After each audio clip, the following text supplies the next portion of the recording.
అప్పటి వరకు ఇది ఇంతేనా? ఓకే. అప్పటి వరకు ఈ 80 రూపాయలు 100 రూపాయలు, బయట అయితే పావు కిలో 50 అటగా. 90 అంటే 3 నెలలు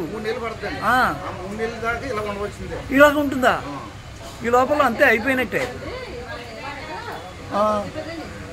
అయితే టమాటా పండించినోడు ఈ రోజున వాడి దగ్గర ఎవరి దగ్గర స్టాక్ ఉందో వాడు ఇప్పుడు కోటీశ్వరుడు.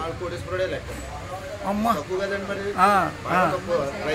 మొన్న మధ్యని చాలా మంది వేసారండి, పోసేసి పారపోసిన రోజులు ఉన్నాయి. అమ్మా అందుకని తగ్గిపోయారండి, అప్పుడు తగ్గిపోరు.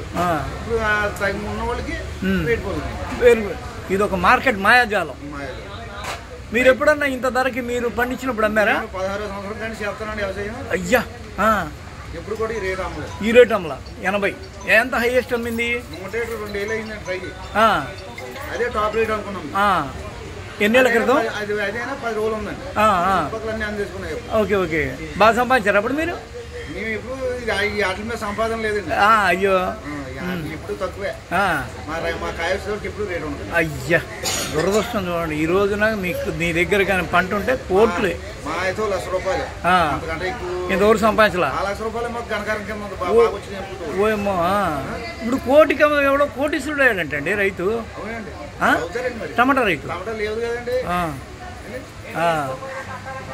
తక్కువ పంట. ఓకే.